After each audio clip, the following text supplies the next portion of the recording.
Well, the Africa Women's Basketball League came to a close. KPA finished number one unbeaten, and they got the trophy as you can see on the screen.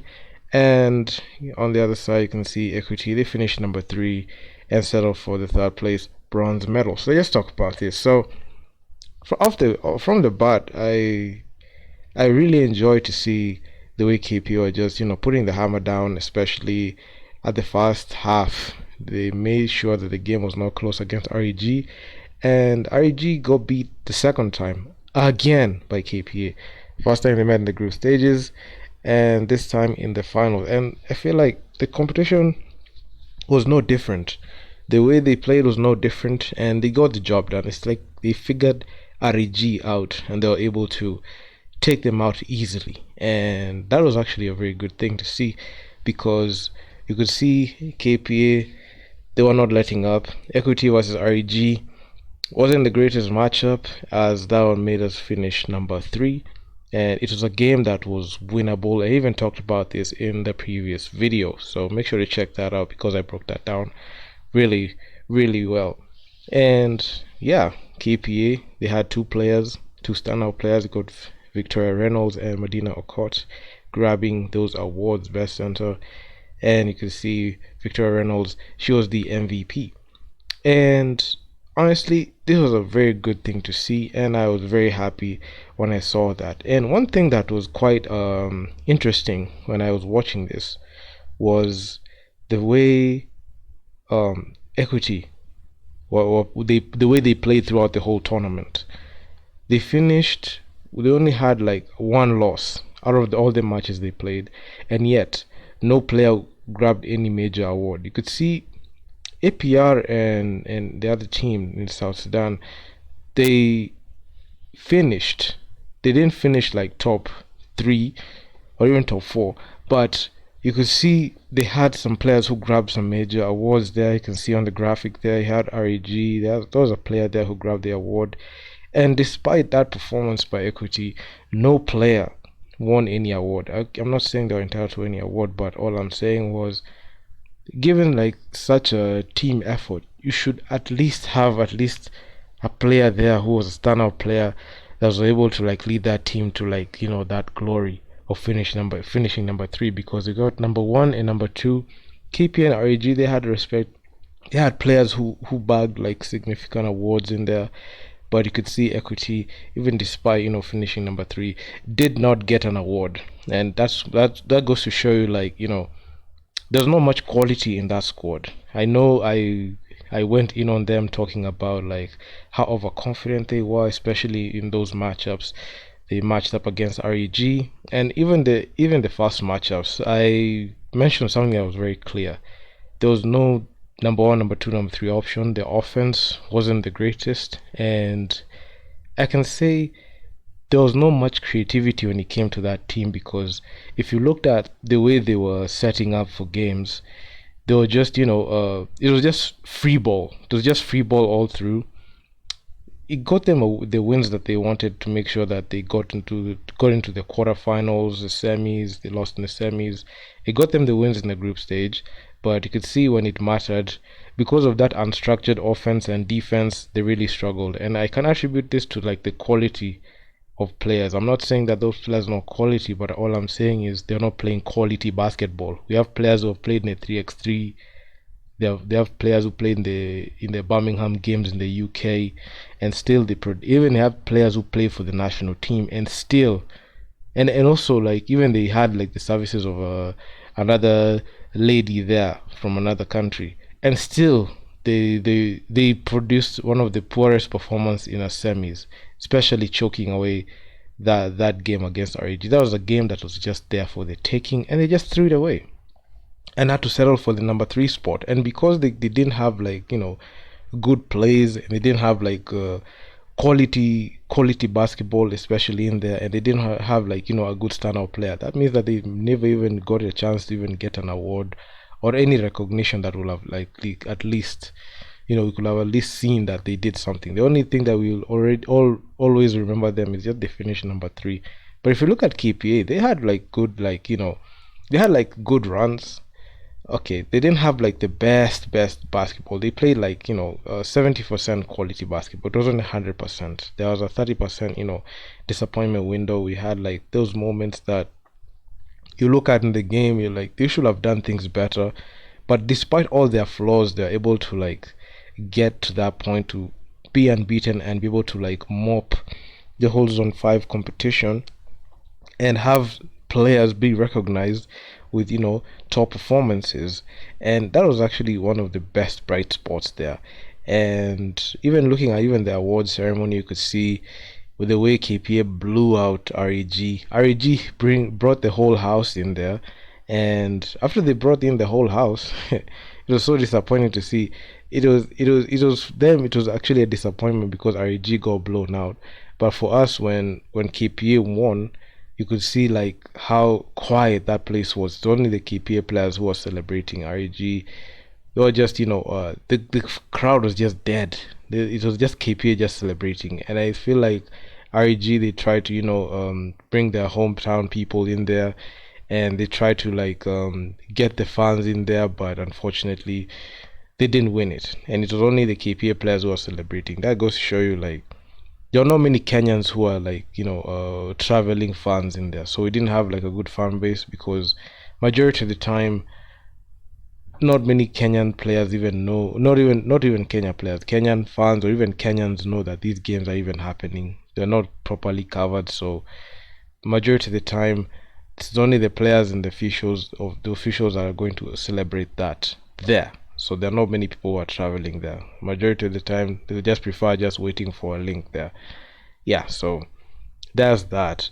So they were just celebrating there, and you could see the excitement that the KPA team had. It was great. They were able to beat them convincingly. They were able to beat like REG convincingly. This game, by the time the fourth quarter was there, when the fourth quarter checked in, you could just see like the lead was just so they were up huge, and there was no way REG were able to like get back. They were taking too many inefficient shots.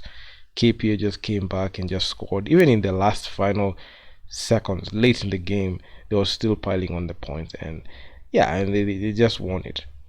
And another thing that even I wanted to mention, especially when I was thinking about this, I've taken my time just to like take a step back and try to think about this game.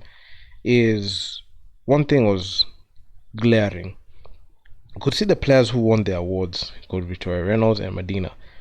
They played for KPA very well, and the interesting thing is these are not players that play for KPA like the actual squad that plays in KBF.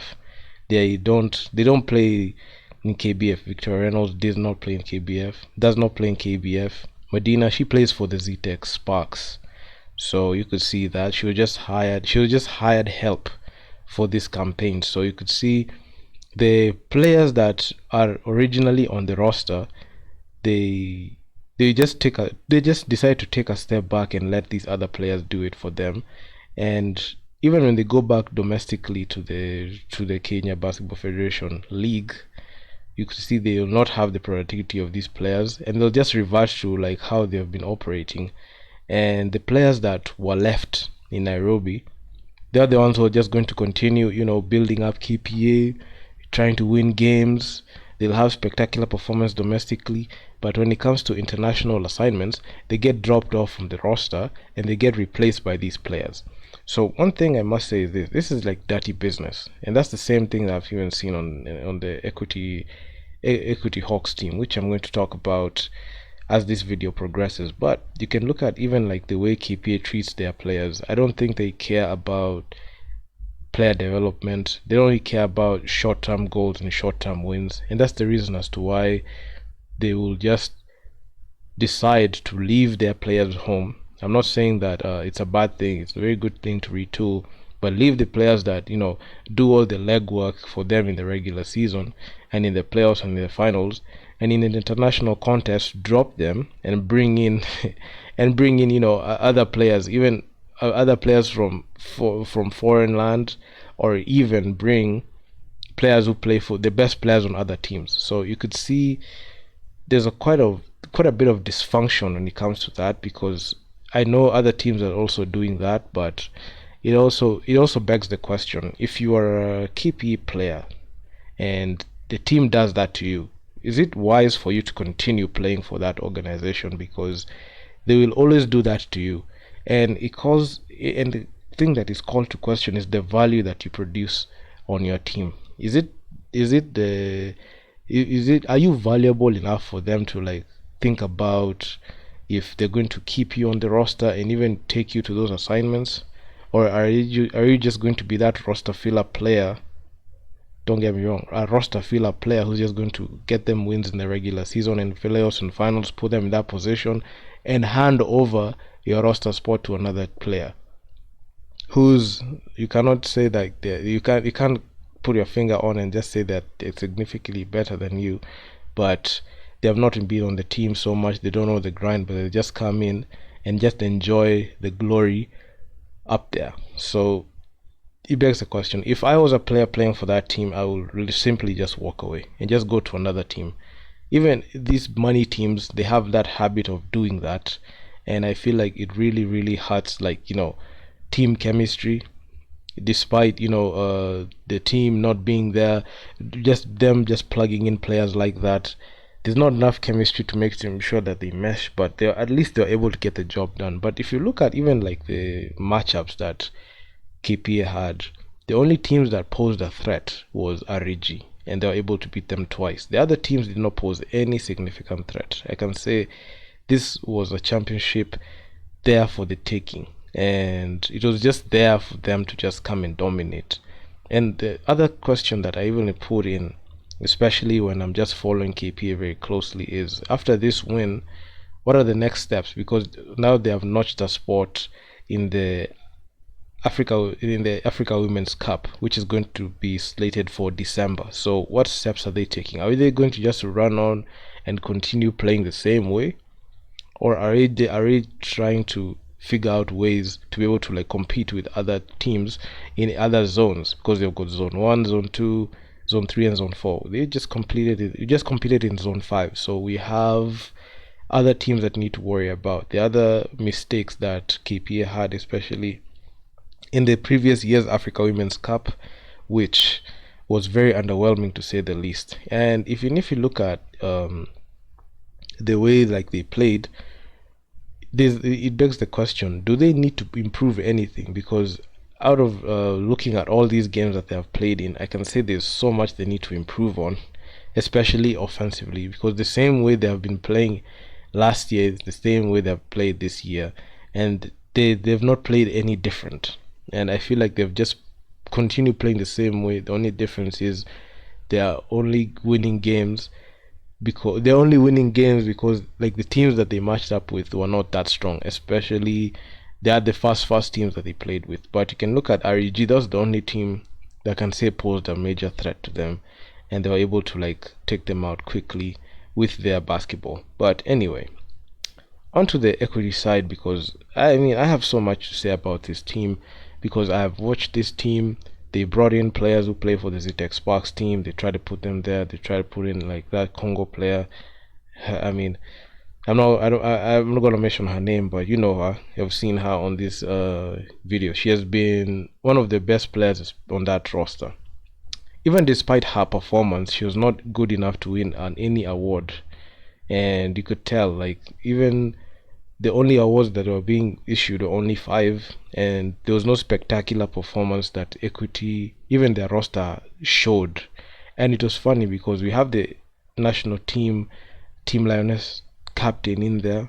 We have players who've played in the FIBA 3x3 Nations League, the Hammermet games. You have a couple of players in there.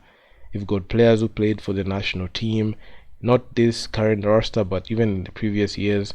I have not seen any improvement on this team, and third place is not the place where we wanted to finish. At least finishing number 2 will be able to like make KPA and Equity still proceed and make sure that they will go into the Africa Women's Cup, which I feel like they didn't understand it, because they just look at it as just a loss and just move on to the next, because that's what they look at. Because if you look at even the previous zone 5 for last year, when I watched it, you could see KPA and A Sporting were really going going at it, but A Sporting were very way better. And A Sporting not only won Zone 5 but also won the Africa Women's Cup. And those two teams also faced each other, not only in Zone 5 but also faced each other in the in the Africa Women's Cup. So you can see if KPA and Equity proceeded, at least we'll have two Kenyan teams in there that can be able to like compete heavy. And honestly, it was just disappointing. They didn't understand the magnitude of that loss, because if we were able to, if KPA were able to beat REG and they were able to like proceed, it will also it also begs the question: these two teams come from the same country. How is it that they are very, very different? Because you expect, like, at least they should have some aspects that they share or borrow from each other. But we all know how Kenya is. They always think about, Kenyans always think about themselves and they don't care about the other team. So they always like to operate in isolation, despite donning the same flag, which I feel like it's actually quite funny to me. Anyway, I know the two teams are different, and the two teams, the styles of players are play is very different. But man, KPA were just great. Equity, the Equity Hawks, they just have a long way to go, especially when it comes to basketball, and the over reliance of players who don't even play for them to be able to like play well. You could see you've got Mary Lisa in there, you've got Valerie in there.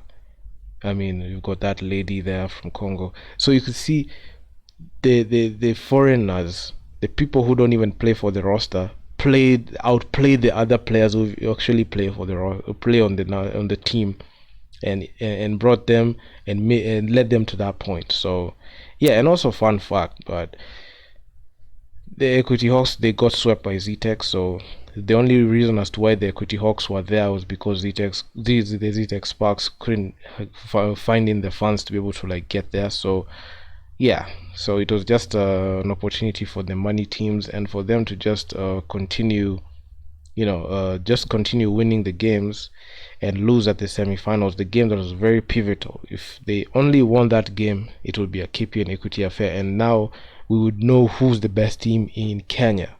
But now we already know who's the best team, and Equity will always be number 2 or number 3. In this case, number 3. It was no debate who was the better team. So I'm excited to see KPA win, but the one glaring thing was the over reliance of other players who don't play for their team to carry them all the time is going to be the Achilles heel. And right now we're just looking at how they're going to play in the Africa Women's Cup, which I believe is going to be like the final. This is going to be like the final FIBA contest for this year. As this year comes to a close, man, there's so much basketball that has happened, both 5-5 and 3x3. So hopefully, you can be able to finish up well and end on a high note. Because the last time we were there, we got knocked out in the quarterfinals embarrassingly, and it was not a good sight to see. So hopefully, we're able to like fix up on that. Given like this is the strongest KP has ever looked, especially in Zone 5, because in last year's Zone 5 they lost in the finals. Although they proceeded to the Africa Women's Cup, they still lost. There was no much significant thing that they did, but in this year it was actually quite different, and they were able to like win it. And back to the glory days where KP and Equity were running through like all these teams. But this year has been quite different, because I'm not seeing like those teams that can really pose a threat that much. REG and APR were those teams that they were really posing a threat in there. But if I look at the way KPA were just setting up, there was no way they're going to lose there. But man, they should make sure that they have a good talent development. They have to have talent development strategies in there, so that like they can home grow their own players. Because as much as you're a Mombasa based team, you're not even home growing your own players to be able to play there. You also call for recruitment exercises to like bring in players, but you're seeing like when they go to like those big contests, especially outside the country, they don't even bring their players, so they're just focused on like short-term goals. And honestly, I feel like it's going to work against them, as time progresses, because as this basketball atmosphere keeps changing, and the contests keep getting progressively difficult as we proceed, more is to come. And I'm just waiting to see I'm just waiting to see how they're going to, like, move forward in the next steps. So congratulations, KPA, you've done us proud. Kenya, you've done us proud, and you've represented our flag pretty well. Equity, you've done us proud, but not so much. We know the whole truth, and man, it's very embarrassing. Okay, number three is not a bad, it's not a bad way to finish. At least you've medaled. Not unlike if you finish number four, that would be very, very embarrassing. But that Dolphins game was actually quite close. Somewhat, I thought that you're going to lose it, but at least you were able to outlast them.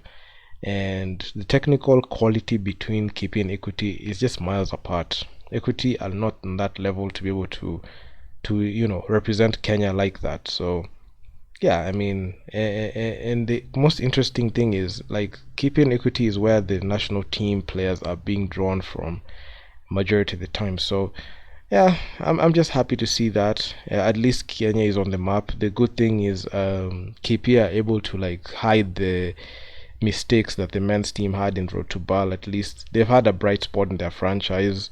The men's team is very underwhelming, especially when it comes to continental basketball. But the women's team, they're trying. They're really, really, really, really trying. KPA is a good organization. I feel like they can be able to, like, make the adjustments to be able to, like, benefit them. But regardless of whatever I say here, the powers that be are going to operate the way they want to operate, and regardless of any counsel from me. So all I can just give is my sentiments and what I see, especially when it comes to these games. So yeah, if you guys like the video, make sure to leave your feedback down in the comments, and I'm out. Peace.